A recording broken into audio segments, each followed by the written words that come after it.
Y vamos a hablar hoy sobre la visión de la iglesia del siglo XXI. Hoy quisiera hablar de estas características de la iglesia del siglo XXI, obviamente basado en el principio más importante, que es la unidad de la iglesia. Primera de Crónicas 12:32 habla de una tribu que se llamaba la tribu de Isaacar, que eran entendidos en los tiempos y que sabían lo que Israel tenía que hacer y cuyos dichos seguían todos sus hermanos. Yo quisiera que la iglesia unida fuera esta, la que sabe lo que tiene que hacer y le dice al país lo que tiene que hacer. Nosotros no estamos para levantar una iglesia solamente. Estamos para transformar un país. Estamos para transformar Chile para Cristo. Y si es posible, ¿por qué no? Todo el continente para su gloria. Ahora, la iglesia tiene que poder saber lo que tiene que hacer y por lo tanto tiene que tener su visión clara. Hay veces hacemos proyectos, programas, pero la visión no está clara. Primero tiene que estar la visión, para que sepamos qué programas, qué actividades, qué objetivos tenemos que lograr. Y quiero mencionar que la iglesia tiene que tener una visión que yo la llamo glocal, es decir, que es global y al mismo tiempo que es local. Cuando miro lo que Jesús nos encargó, Él dijo que predicáramos el Evangelio, recibiréis poder y me seréis testigos en Jerusalén, Judea, Samaria y hasta lo último de la tierra. Creo que esta es una tremenda visión para que todas las iglesias lo adopten. Algunos piensan, bueno, primero tiene que ser en Jerusalén. La Biblia no dice eso, sino da la idea que es algo simultáneo, que mientras que uno está evangelizando Jerusalén, está evangelizando Judea, está evangelizando Samaria y está evangelizando hasta lo último de la tierra. Cuando Pablo llegó, por ejemplo, a Roma, ya había creyentes allá. Cuando Pedro y Juan fueron a Samaria, no es que Jerusalén ya estaba todo alcanzado con el Evangelio. Entonces, la iglesia actualmente tiene que tener esta dimensión que yo llamo cuádruple. Tiene que tener una visión para su barrio, para su ciudad, para su país y para el mundo. Otra vez, para su barrio, para su ciudad, Jerusalén, Judea, Samaria, para su país y para el mundo. No podemos hablar de evangelizar África si no estamos evangelizando en nuestro barrio, en nuestra ciudad. Pero no debemos conformarnos con evangelizar nuestro barrio y nuestra ciudad. Nuestra visión tiene que ser global y al mismo tiempo local. Por eso digo una visión local. Ojalá que lo pudiéramos hacer en unidad, todos juntos. Imagínense la ciudad de Graneros mandando misioneros. Ahora tenemos una pareja de misioneros de Viña del Mar y ellos se metieron en un grupo no alcanzado que se llama Los Yao. Esto ocurrió hace unos 7 años. Cuando llegamos allá había menos de 20 cristianos. Hoy hay más de 5.000. Se convirtió en una nación alcanzada. ¿Ya? Todavía es muy poco, pero ha progresado mucho el Evangelio. Tenemos otros misioneros, quizás escucharon, en Haití, que fue secuestrado hace unos meses atrás. Y ese misionero dijo, la familia vino a verme y me dijo, dígale por favor a mi hijo que no vuelva a Haití. Yo le dije, mire, yo le voy a decir lo que pueda, pero si él tiene el llamamiento, yo no puedo hacer nada. Cuando él vino a Chile, cuando fue liberado de los secuestradores, y entonces le pregunté, ¿qué vas a hacer? Adivine dónde está ahora, en Haití. Porque si vivimos para él, vivimos, ¿no? Si morimos para él, morimos.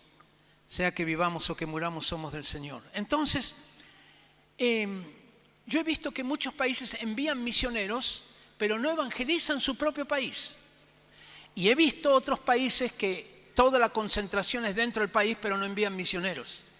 Y tenemos que tener este equilibrio. Entonces, una iglesia deberá tener programas, cuando tienen claros los objetivos, la visión de Jerusalén, Judea, Samaria, hasta lo último de la tierra, tendrá que tener programas para visitar un hospital local, por ejemplo, para hacer evangelismo en el barrio, para cambiar leyes a nivel nacional y para el envío de misioneros a India, por ejemplo. ¿Me explico? Tiene que tener las 4 visiones muy, digamos, aceitadas, muy conjugadas entre sí.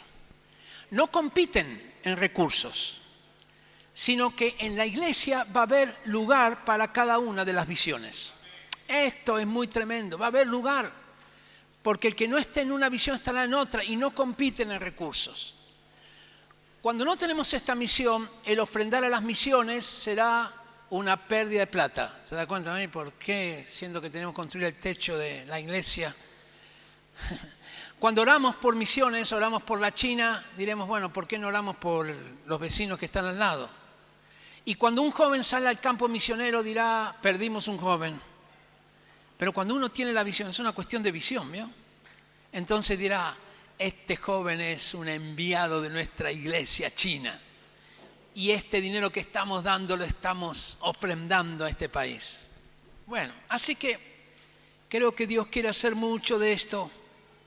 Imagínense varias iglesias que se unen para sostener a un misionero que va a otro país. Esto produce una unidad, porque tienen el mismo propósito, cómo llevamos el evangelio a esto. Entonces, Dios quiere que en esta iglesia del siglo XXI tengamos esta visión múltiple. Entonces aquí viene el segundo punto de una iglesia del siglo XXI. Todo cristiano tiene que ser un misionero. ¿Cuántos son los misioneros acá? ¿Cuántos tienen un llamado misionero? Levanten la mano. Los demás, entréguense a Cristo.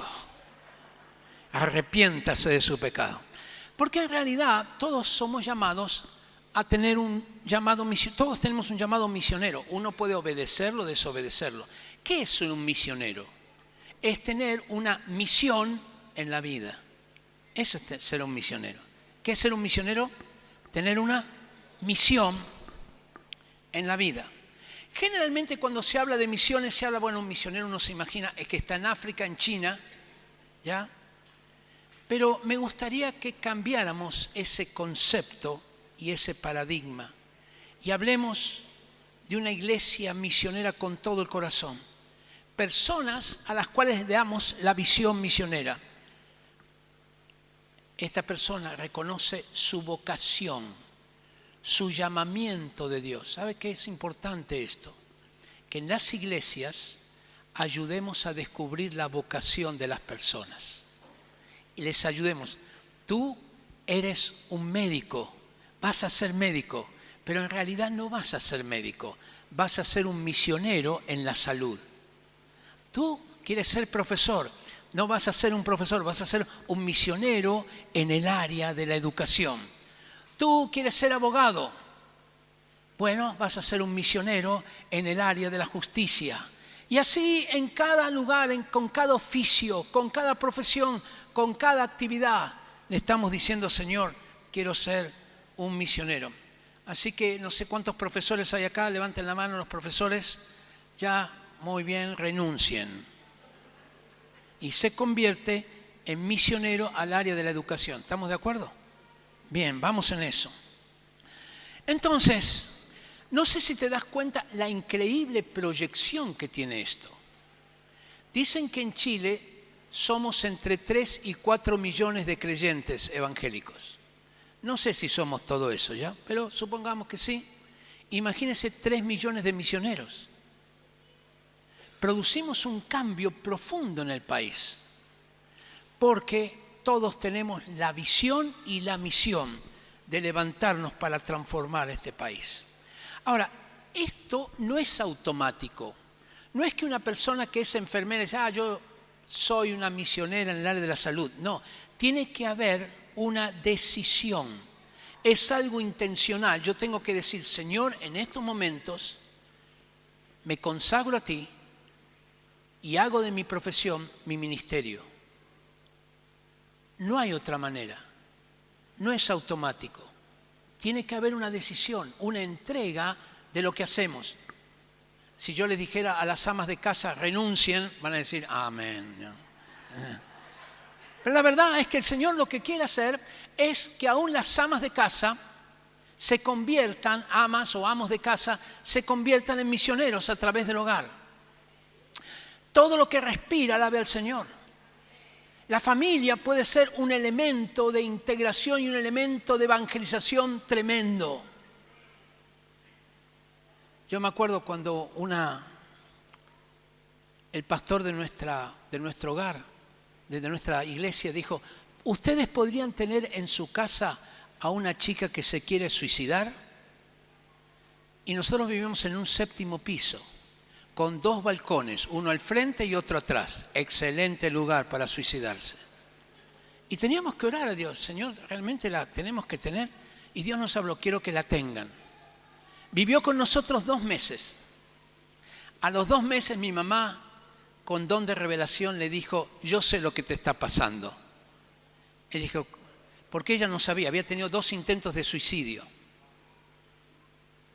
Lo que te está pasando, tu problema es tu hija. Ella dijo, ¿cómo va a ser mi hija? La hija tenía 1 año. Si mi hija es lo mejor que tengo, la cuido, la amo. Y es verdad, la tenía como una pintura. Pero mi mamá le volvió a decir, es tu hija por lo siguiente. Cuando tú eras chica, eras una niña, recibiste mucho rechazo en tu vida. Ese rechazo continuó en tu adolescencia, hasta que conociste a un hombre de Dios con el que te casaste y te puso en alto. Eras la reina del hogar, ¿no es cierto? Eras una mujer apreciada por toda la familia de él. Eras la princesa, la reina del hogar. Toda la atención estaba en ti, hasta que nació tu hija.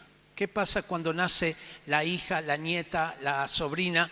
Toda la atención se va a ese bebé. Y entonces recordaste todo el rechazo que habías recibido. Y cuando ella escuchó eso, empezó a gritar, ¡es eso! ¡Es eso! ¡Es eso! En psicología lo llaman catarsis. Al día siguiente se fue y ahora son pastores de una iglesia. Nuestro hogar puede ser una tremenda bendición cuando entendemos el propósito que tenemos. Así que nuestra profesión, oficio, hogar, todo lo que tenemos. Algunos dicen, mira, uno sirve al Señor mientras que está trabajando. No, no es así. Uno sirve al Señor mientras está trabajando si tomó la decisión de servir al Señor mientras está trabajando. Algunos dicen, no, eso es automático.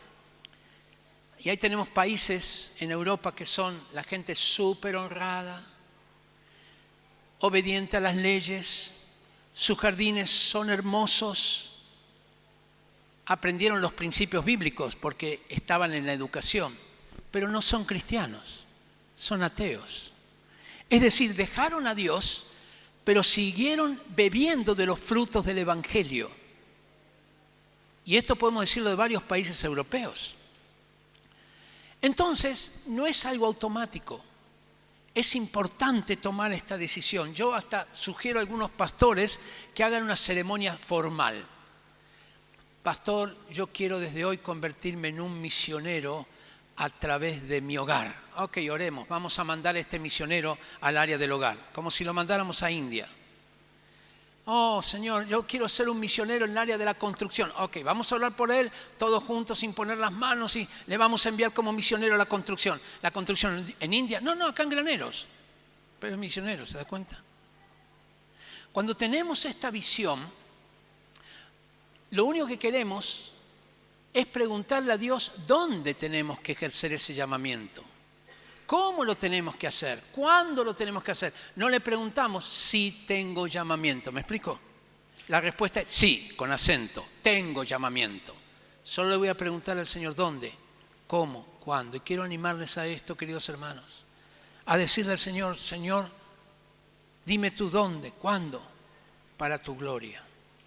Cuando una persona consagra lo que hace al Señor y ora por sus compañeros de trabajo, algo va a pasar, porque hay un problema grande con la oración, muy grande. Dios la contesta. Problema grave. Yo me acuerdo cuando estaba en el Congreso de Valparaíso, ahí, discutiendo las leyes de aborto. Me fue mal, hermano. La verdad noté que no había mucha receptividad. Entonces me puse en un asiento ahí del Congreso y empecé a orar: Señor, dame un político al cual pueda discipular. A las 2 semanas apareció un pastor y me dijo: mira, la jefa de gobierno, la jefa de gabinete de una ciudad muy importante aquí en Chile, se entregó al Señor sola y necesita que alguien le discipule. Bueno, yo fui para allá, nos encontramos con esta hermana nueva creyente, estuvimos en su hogar, su esposo se entregó al Señor, sus 2 hijos se entregaron al Señor, porque hay un problema con la oración, ¿vio? Que Dios la contesta. Y entonces, un día esta mujer vino y me dijo: ¿sabes qué? Dios me habló que yo soy una corrupta. Imagínense que un político te llega a decir eso. Es porque Dios le habló. ¿Ya? Dios le habló. Y yo le pregunté por qué. ¿Recibía soborno, cosas así? Me dijo: no recibía soborno. Lo que pasa es que yo gobernaba para los votos, gobernaba para el poder. Lo que yo hacía era colocar uno contra otro para manipularlos y de esa manera mantener el poder. Pero Dios me habló y me dijo que no puedo seguir haciendo esto, que tengo que gobernar para la ciudad. Reunió a gran parte de su personal, les pidió perdón, les dijo: mi hogar, nunca me preocupé por el hogar de ustedes porque tampoco me preocupaba del mío.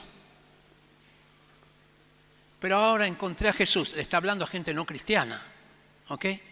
Y ahora, además de pedirles perdón, quiero decirles que de ahora en adelante, primero va a ser Dios. Le está hablando a no cristianos. Segundo, va a ser su hogar. Y tercero, va a ser el trabajo. Bueno, según me cuenta ella y lo que yo vi después, entre 50 y 60 de sus colaboradores se entregaron a Cristo por el testimonio de ella. Obviamente, uno que se entregó al Señor fue su esposo, que es quien tengo acá, mi amigo que está acá presente, el pastor Javier. ¿Ya? Entonces, esto es real cuando nosotros comenzamos a decir: quiero ser misionero en diferentes áreas de la sociedad. Clamo a ti, Señor, por esto. Ahora, recuerda, no se trata solamente de convertir almas para que se vayan al cielo. Es mucho más que eso. Creo que nosotros vamos a tener que cambiar los conceptos que hay en el mundo en las diferentes áreas de la sociedad. Evangelizar la educación no solamente será evangelizar a los profesores y a los alumnos y a los apoderados, será también cambiar el concepto de educación que hay hoy y colocarle un concepto bíblico de educación. En la política tendremos que cambiar el concepto de política. Le pregunté a la vicepresidenta de un partido político muy importante que fue ministro de Piñera: ¿qué es política? Me dijo: política, juego de poderes. Cómo obtengo el poder, cómo lo mantengo y cómo evito que me lo quiten. Yo pensé: por eso anda la política como anda. No les interesa otra cosa que mantener el poder. Pero ¿qué dice la palabra del Señor sobre política? Los reyes se enseñorean de las naciones, pero entre ustedes no será así. El que quiera ser el primero, hágase siervo de todos. ¿Qué es política? Servicio.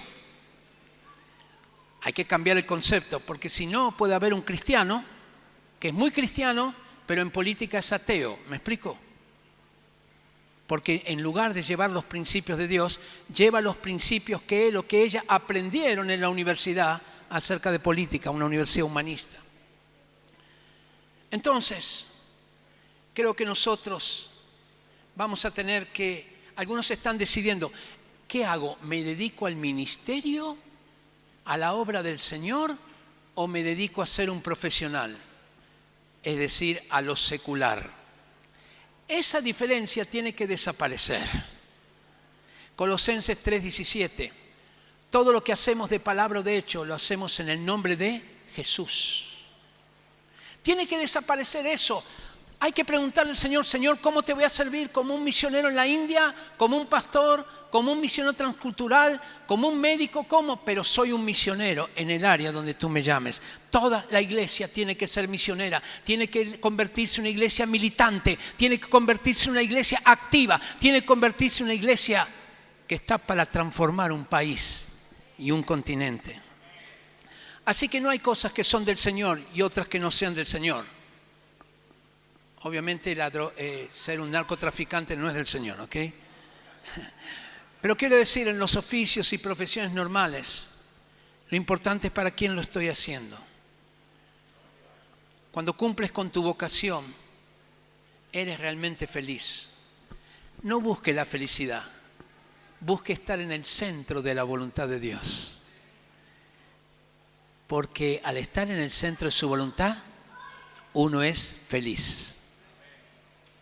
Puede ser que tengas poco, pero si sabes que estás en el centro de su voluntad, haciendo lo que Él quiere, en el tiempo que Él quiere, en el lugar que Él quiere, con el motivo que Él quiere, uno es feliz.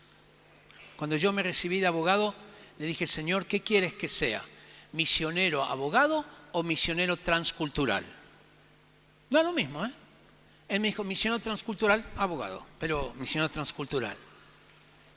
Y yo dije, bueno, Señor, perfecto, pero si Él me hubiera dicho lo otro, entiende que es lo mismo. Estamos para servir al Señor con todo el corazón. El pueblo perece por falta de visión, por falta de conocimiento. Si esto es un mero trabajo lo que haces para mantener a tu familia, la vida se torna aburrida. Trabajo para comer, como para trabajar, trabajo para vivir, para comer, para trabajar, para vivir, para comer. No tiene ningún propósito. Vamos a sacudir nuestras raíces, queridos hermanos, y vamos a decirle, Señor, yo estoy para servirte a ti. Y este es mi propósito. El que quiera salvar su vida la perderá, y el que pierda su vida por causa de mí la hallará. Todo aquel que quiera seguirme, niéguese a sí mismo, tome su cruz y sígame. Muy interesante cuando estamos haciendo todo esto para la gloria de Dios. Un profesor puede convertir un lugar en lugar de evangelización. Yo no sé si les conté la otra vez que estuve acá, de esta profesora peruana de la Universidad Atea de Lima. Vino a uno de nuestros cursos que se llama Cosmovisión Bíblica. Y ella me decía, yo quiero servir al Señor, pero mi profesión me lo impide. Yo dije, ¿qué haces tú? Bueno, yo soy profesora de biología molecular en la universidad. Volvió a Perú. Y Dios le habló y le dijo, Elizabeth, a esta universidad los pastores no pueden entrar, pero tú ya estás adentro. Sé una misionera ahí. Y empezó a enseñar cómo se forma la célula desde una perspectiva bíblica. Y Dios empezó a desafiar a los alumnos a pensar que detrás de cada cosa hay un diseño. Y si hay diseño, ¿qué hay? Diseñador. Hay un Dios. Y personas se están entregando a Cristo y ella entendió, este es mi llamamiento. Se da cuenta, tenía un dualismo en su vida. Este dualismo tenemos que terminarlo entre nosotros. ¿Estamos de acuerdo? ¿Están de acuerdo? Terminar el dualismo. Todo lo que hacemos es para la gloria de Dios. Entonces, pero eso sí, hay que hacerlo en su nombre. Cuando hagas un bien a alguien, no le digas, ¿sabes que soy tan buena persona? Háblale de Jesús y dile, sabes, yo soy cristiano, soy un seguidor de Jesús. Por eso te quiero ayudar. Dale la gloria a Él. Muchas instituciones que comenzaron siendo cristianas dejaron de serlo. Por ejemplo, la Cruz Roja Internacional fue creada por un cristiano. La YMCA, la Asociación Cristiana de Jóvenes, también. Muchos colegios, universidades fueron creadas por cristianos, pero perdieron su filo evangelístico. Tenemos que en todo lo que hacemos dar la gloria a Dios y decirle, Señor, esto es en tu nombre, esto es en tu nombre. Y hay que tomar inclusive el tiempo para explicarlo. Bueno, quiero mencionar un par de cositas más nomás en este punto. La Biblia habla que somos, en la carta de Pedro, que somos una nación santa. Santa, es decir, que estamos dispuestos a hacer cualquier cosa para glorificar al Señor. La nación santa no es solamente donde hay apóstoles, profetas, evangelistas, pastores y maestros. También hay algunos abogados, poco, pero bueno. Políticos también, científicos, profesores, enfermeras, médicos, hay de todo. Qué tremendo cuando hacemos eso. La iglesia del siglo XXI tendrá que ser militante. Entonces, vamos a crear nuevos paradigmas, ¿les parece? No ores solamente para que personas se entreguen a Cristo. Ora también para cambiar el concepto de la actividad donde estás. ¿Ya? Aquello que estás ejerciendo, Señor, que haya una nueva manera de pensar en esto. Y quiero decir a todos los que estudian en la universidad, no le crea todo lo que dicen. No le creas todo, examina todo, retén lo bueno. Porque parten de una premisa, que Dios no existe. Y entonces te hacen creer que lo que te están diciendo es verdad. Pero no es que es verdad, es lógico lo que están diciendo. Pero no es verdad necesariamente. Entonces toma la presencia de Dios cuando vayas a la universidad. Cuando yo estaba en mi último año de universidad, el Señor me dijo esto: aprende bien lo que están enseñando, recibe el título y después olvídalo. Y reinterpreta tu carrera otra vez desde una perspectiva bíblica. Y eso quiero animarles a los que están estudiando en los colegios, en las universidades, a reinterpretar su carrera desde una perspectiva bíblica. Ahora quiero que tomemos un minutito, voy a parar acá. Vamos a orar un ratito. Únete con otra persona. Y puedes orar así. Vamos a dar 3 minutitos. Señor, yo me comprometo a ser una misionera, un misionero. Y puedes mencionar ahí el área donde te estás desarrollando. Aún los pastores tenemos que decir esto. Profesores, carpinteros, electricistas, abogados, todos. Oremos unos minutitos. Dile al Señor, Señor, tomo esta decisión. No voy a ser solamente una enfermera, voy a ser una misionera. Clamamos a ti, Señor.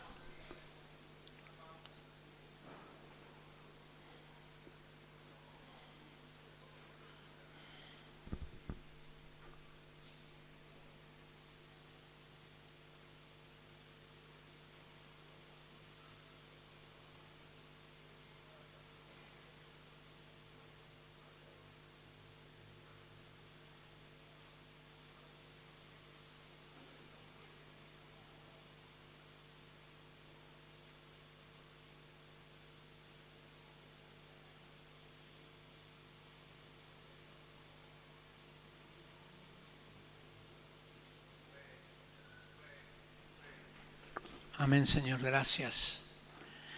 Hemos sido buenos los cristianos para cambiar conductas. Aquel hombre borracho que se entrega a Cristo vuelve al hogar, deja de pegarle a la esposa, se hace amoroso con su hogar. Y hemos tenido mucho de este tipo de cambios. Pero tenemos que ir más allá que eso. Tenemos que afectar maneras de pensar. Tenemos que afectar las leyes, tenemos que afectar las instituciones. Fueron los cristianos los que crearon las escuelas para mujeres, los primeros que hicieron esto. Fueron los cristianos los que crearon los hospitales en el año 369. Fueron los cristianos los que inventaron los preescolares a través de un cristiano llamado Friedrich Froebel. Fueron los cristianos los que crearon las universidades a partir del año 1158 con la Universidad de Bolonia. Fueron los cristianos los que suprimieron el Coliseo romano, donde se mataban miles de gladiadores que había durado por 7 siglos.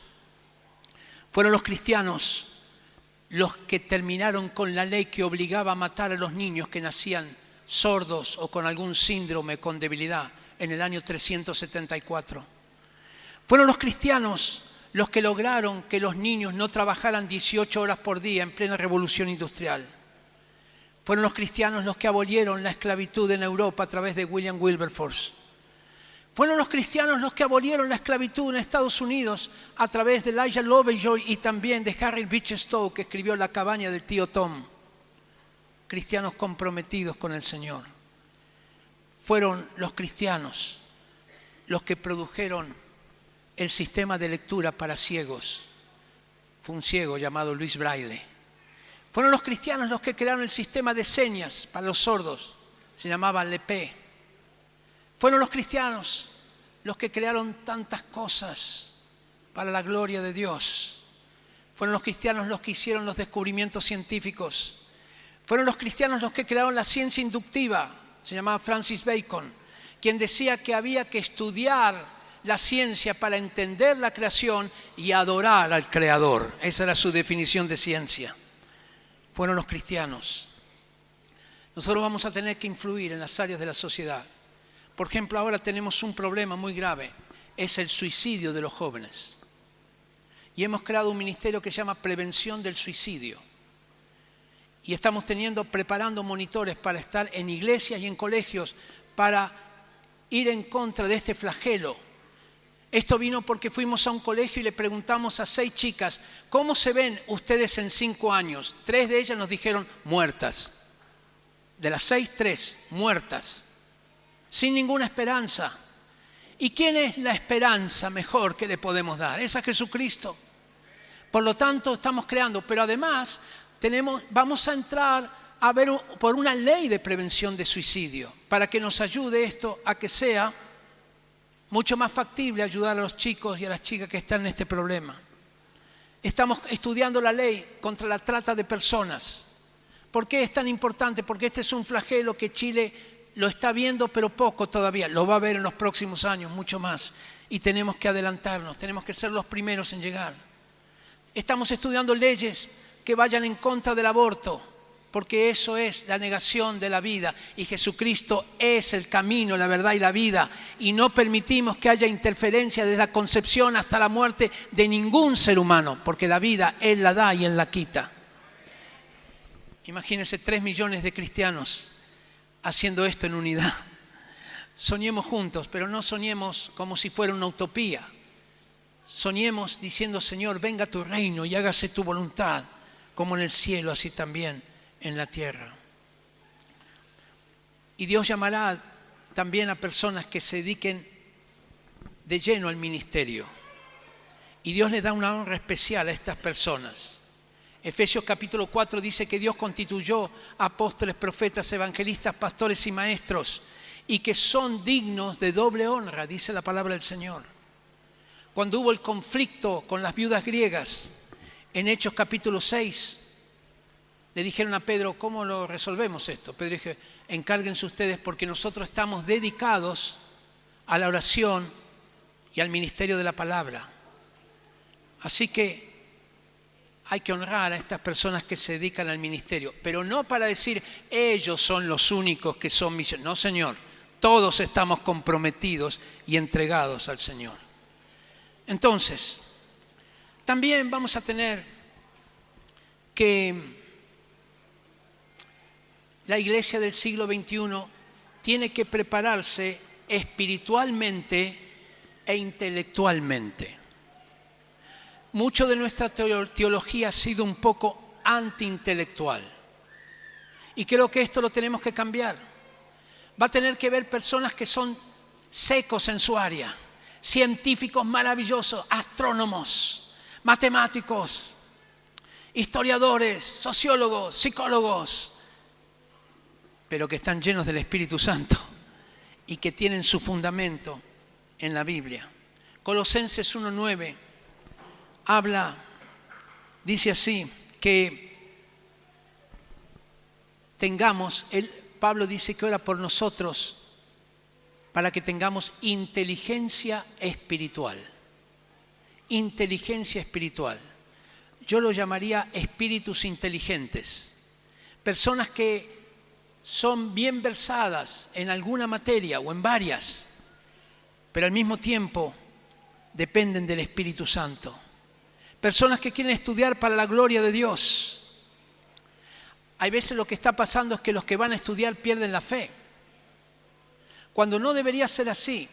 Tienen que estar antes de la universidad preparados intelectualmente y espiritualmente, ambos. No podemos movernos en improvisación. Es interesante. ¿Ustedes recuerdan cuando Salomón le pidió a Dios? ¿Qué le pidió a Dios para gobernar? ¿Recuerdan? Sabiduría. ¿Sabe que no? Siempre me dicen lo mismo, ¿no?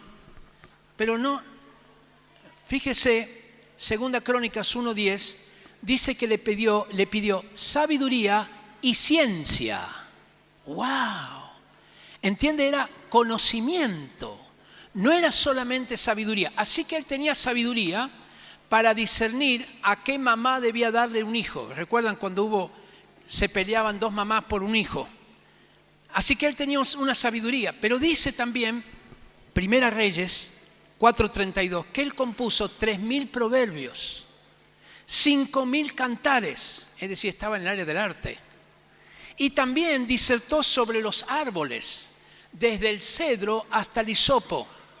Y también disertó sobre los animales, sobre las aves, sobre los reptiles, sobre los peces. Es decir, el hombre tenía conocimiento, ¿me explico? Tenía conocimiento. Después lo usó mal, más adelante.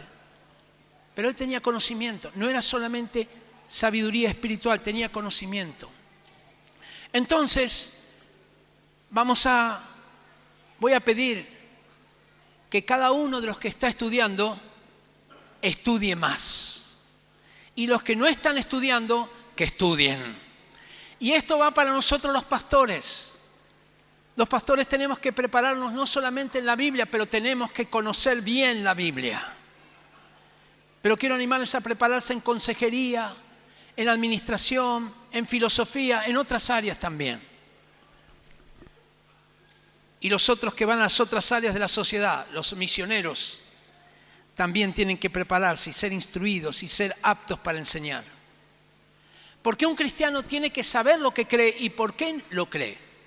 Y también tiene que saber lo que no cree y por qué no lo cree. Y tiene que ser capaz de discutir. Siempre hemos dicho, no discutas. Pablo, ¿qué hacía cuando iba a la sinagoga? ¿Sabe qué decía? Que él discutía con los intérpretes de la ley, con los fariseos.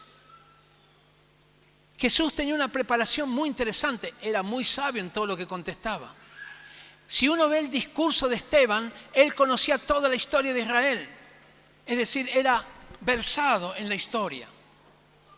Y Dios puede usar a cualquiera, ¿no es cierto? Pedro era un humilde pescador, pero fue usado por Dios para evangelizar a los judíos. Pablo era un erudito, un filósofo, y Dios lo usó para evangelizar a los gentiles.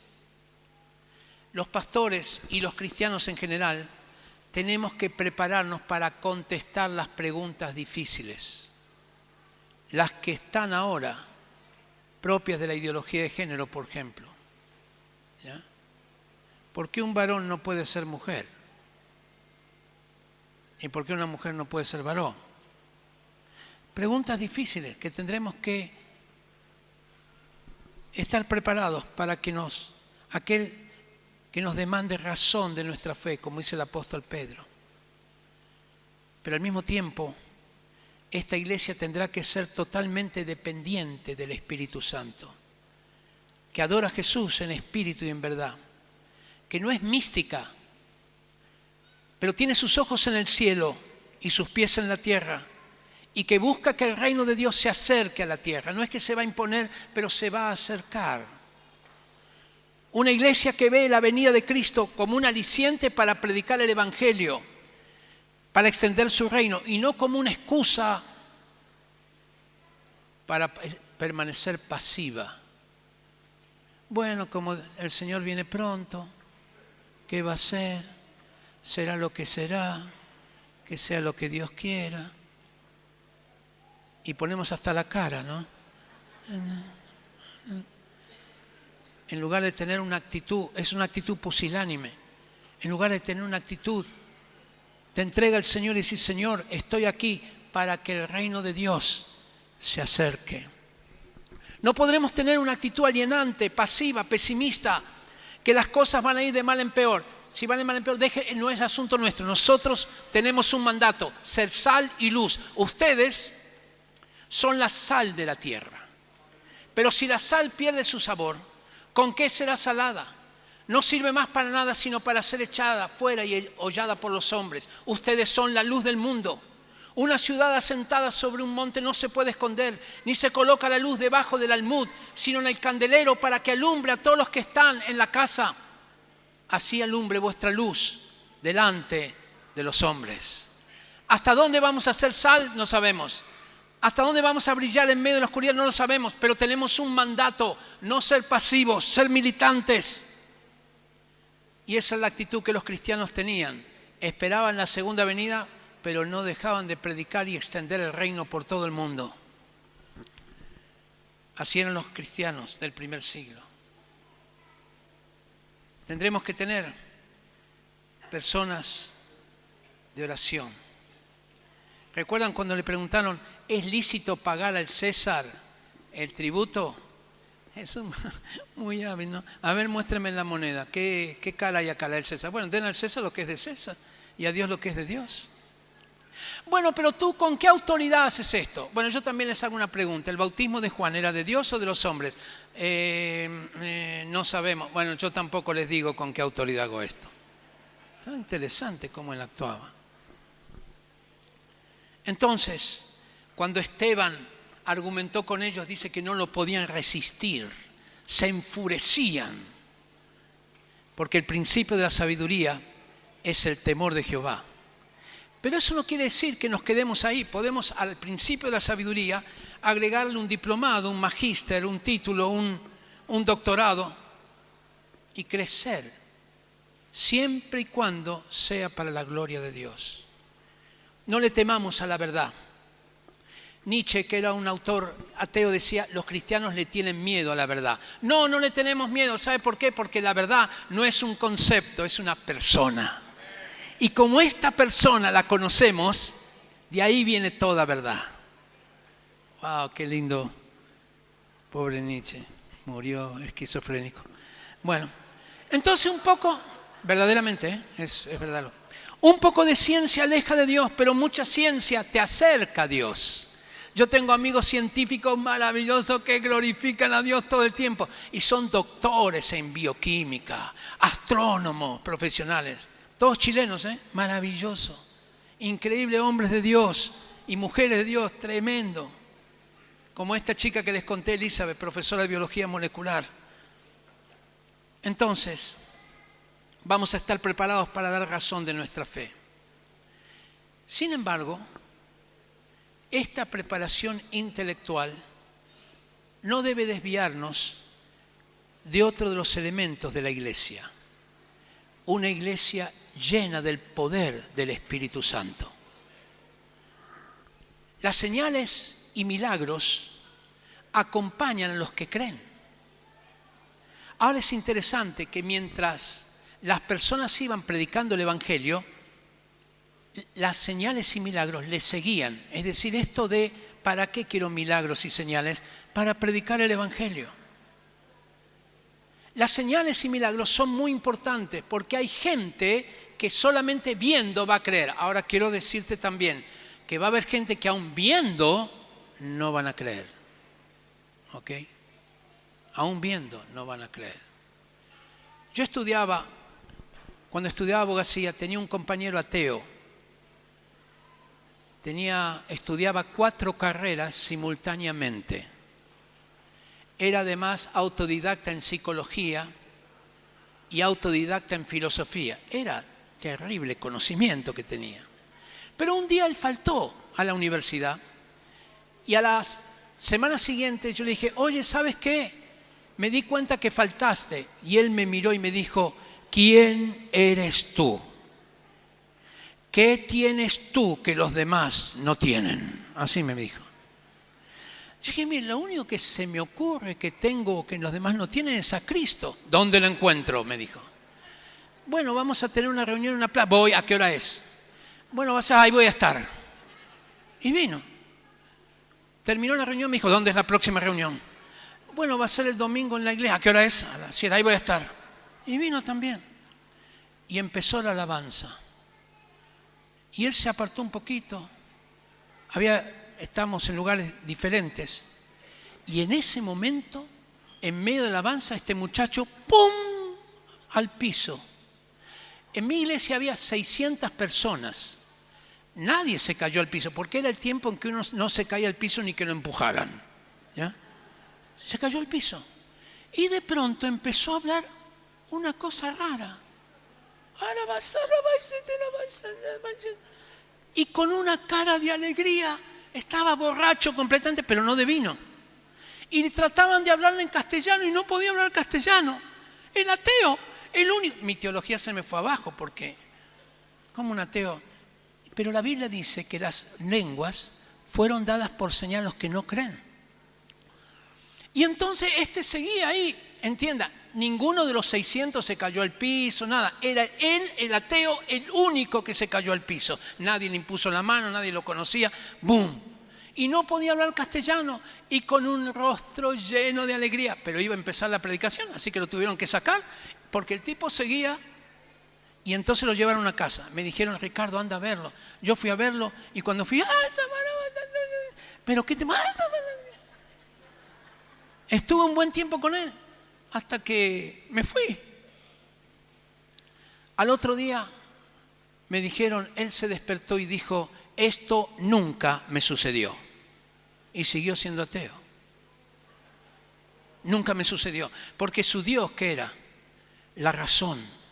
Y la razón no le permitía dejar pasar esto. Y aunque vio los milagros, como muchos vieron la resurrección de Lázaro, como muchos vieron cuando Jesús multiplicó los panes y los peces, cuando vieron, pero no creyeron ni siguieron a Jesús.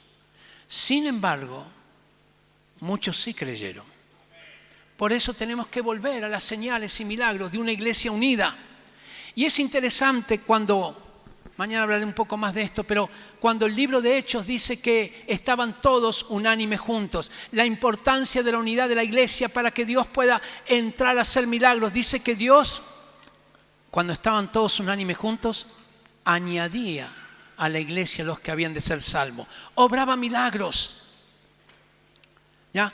Predicaban con denuedo la palabra del Señor, porque estaban todos unánimes, juntos. Y este va a ser un tremendo petición que te voy a hacer.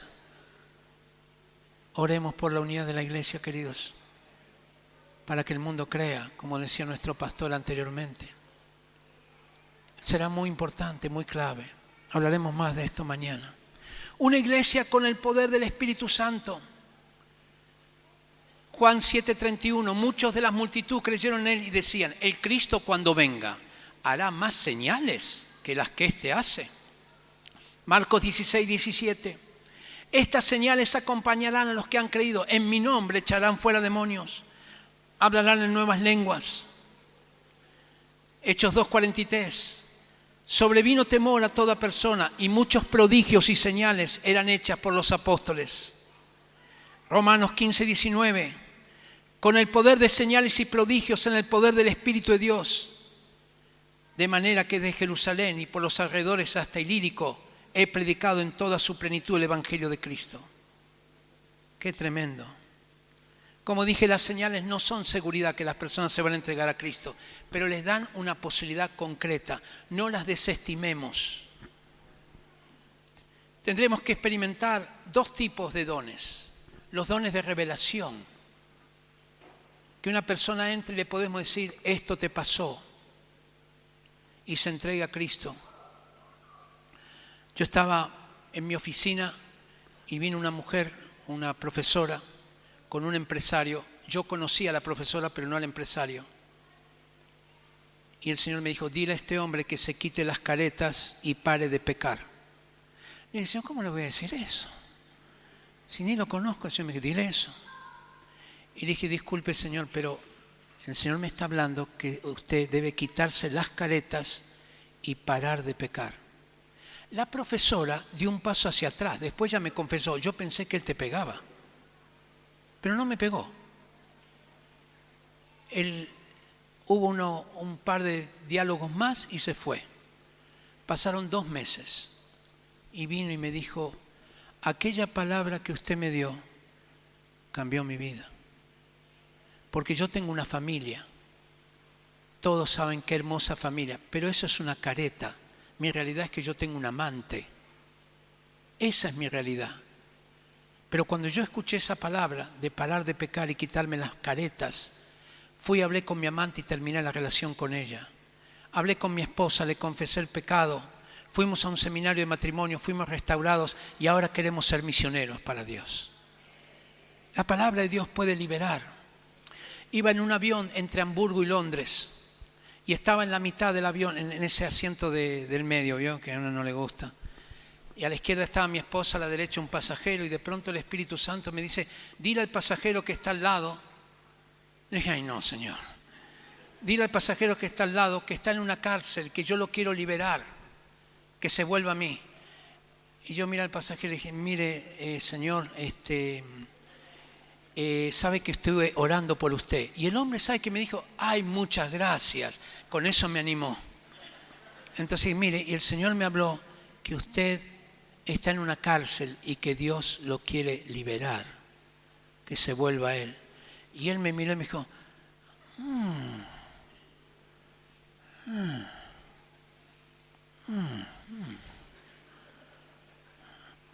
voy a tener que pensar en eso, me dijo. No lo vi nunca más, pero no me pegó. Estaba evangelizando casa por casa. Cuando no sepas qué decir, pregúntale al Espíritu Santo, que Él te guía.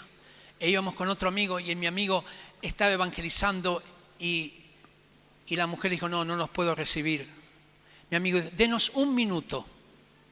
Bueno, 1 minuto tienen. Y mi amigo le recitó las 4 leyes espirituales, que es una manera rápida de evangelizar. Terminó el minuto y la mujer dijo, bueno, terminó el minuto, váyanse.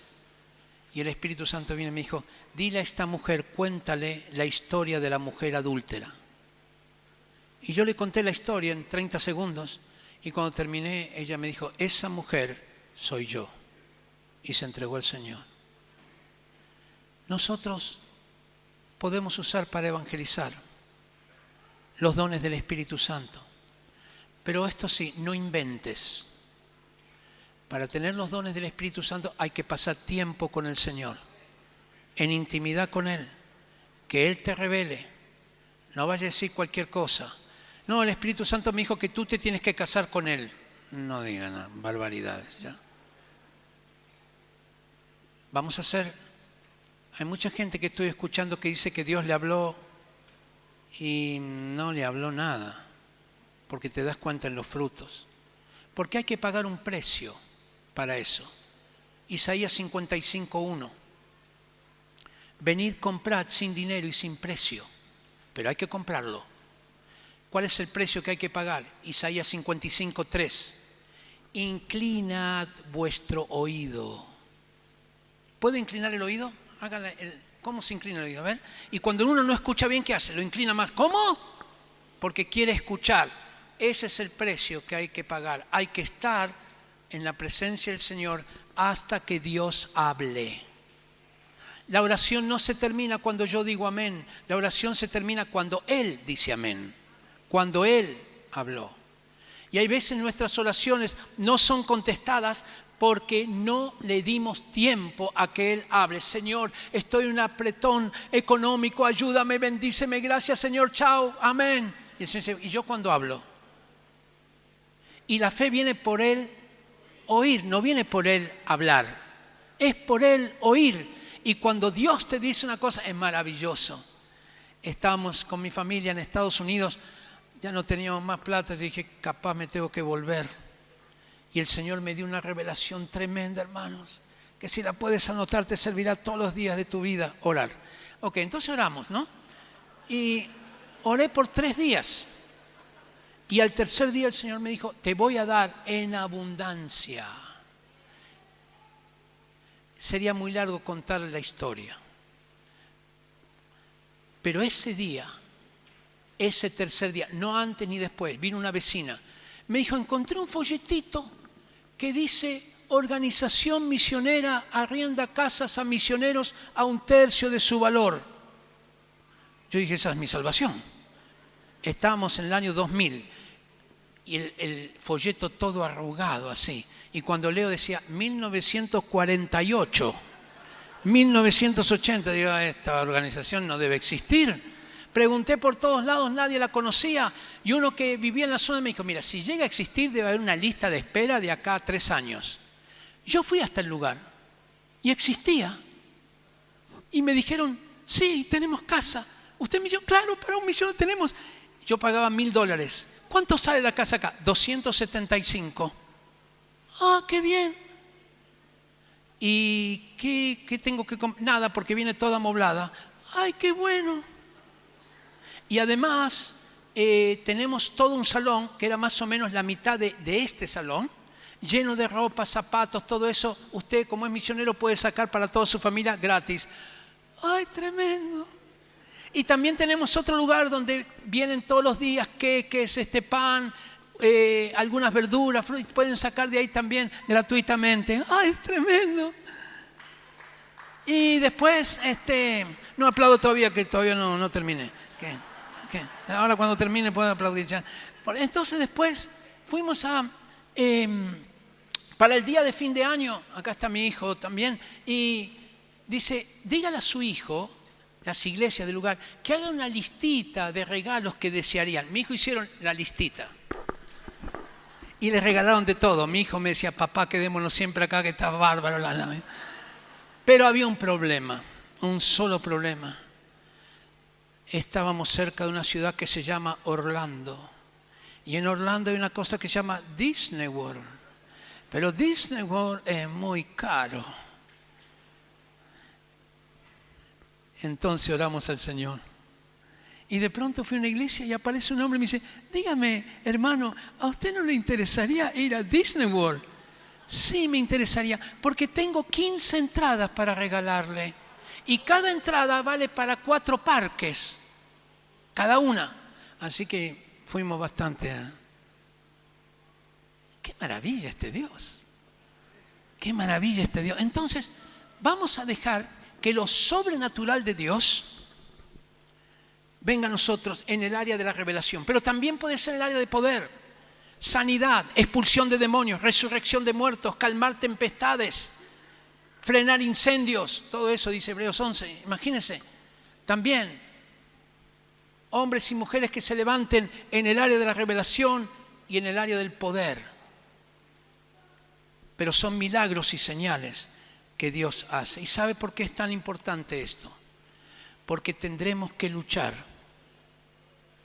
Viene para la iglesia un desafío que se llama confrontación de poderes. Dice, se levantarán falsos cristos, Mateo 24, falsos profetas, y harán señales grandes y prodigios, de tal manera que engañarán, si es posible, a unos escogidos. Tenemos que discernir lo que es verdad de lo que es mentira. No todo poder, no toda señal viene de Dios. Ahora, esta es una regla de discernimiento. ¿Ustedes recuerdan cuando Moisés tiró la vara? ¿En qué se convirtió? ¿Recuerdan? En una serpiente. ¿Y qué hicieron los magos del faraón? Tiraron también las varas y se convirtieron en serpientes. Entonces la verdad, ¿no? ¿Era verdad? No, no es verdad. Porque la verdad es una persona. La verdad es lo que viene de Dios. Es real a los sentidos. Sí se convirtieron. Entonces no vamos a negar el poder del diablo. Lo que vamos a hacer, lo vamos a confrontar y lo vamos a vencer. Entonces la serpiente se tragó a las 4 serpientes. No es que dijo, no, esto es mentira, es un truco. No, no, no. Era real, pero no era del espíritu de la verdad. ¿Me explico? Es muy importante entender esto porque algunos cristianos pueden ser confundidos. Ah, si esto ocurrió, adivinó. Claro, hay un espíritu que se llama espíritu de adivinación, que es diferente al espíritu profético. ¿Me explico? Aquella divina de Endor adivinó. Bar Jesús algo hacía para que le siguieran. Simón el mago era catalogado como el gran poder de Dios, algo hacía para que le siguieran. Los profetas de Baal algo hacían para que le siguieran. Entonces, ¿qué hizo Elías? No, eso no es verdad, no. Claro, no era verdad porque no viene del espíritu de la verdad. Vamos a confrontarlo. A ver, ¿cuántos son ustedes? 450, yo estoy solito acá. Vamos. Esto es lo que se viene para la iglesia. Por eso la iglesia tendrá que crecer nuevamente. Dijimos, tiene que ser fuerte intelectual y espiritualmente. Pero cuidado, algunos de los que son muy intelectuales niegan los milagros de Dios, niegan el poder de Dios, y esto va contra sus principios. Entonces, nosotros podemos discernir, porque la verdad es una persona. ¿Y sabe por qué es una persona? Porque la verdad se relaciona con el principio. Lo que es principio es la verdad, que determina todas las demás verdades. Si el principio son las casualidades, coincidencias y accidentes, eso será lo que rija y está rigiendo gran parte de los valores de hoy.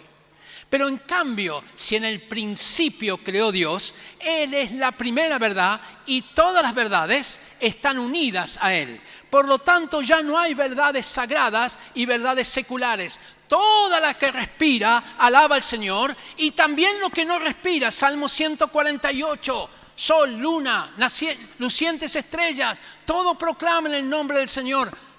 Y entonces ya no hay verdades sagradas y verdades profanas. Todo lo que es verdad es sagrado. Porque la Biblia es la palabra de Dios. ¿Y la ciencia qué es? Las obras de Dios. Así que cuando estudiamos ciencia, podemos, como decía Francis Bacon, el fundador de la ciencia, podemos glorificar a Dios. Y hacemos de la educación un acto de adoración. Esto es maravilloso. Nosotros tenemos un colegio y esto es lo que estamos colocando en los colegios donde vamos. Hagamos de la educación un acto de adoración.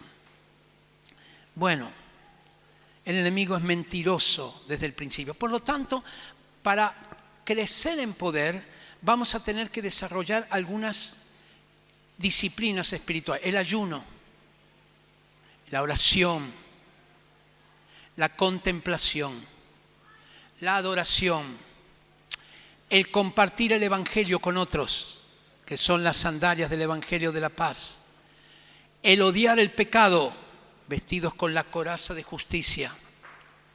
Tendremos que hacer esto para levantar hombres y mujeres coherentes, consistentes, y que Dios los pueda usar para producir un cambio profundo.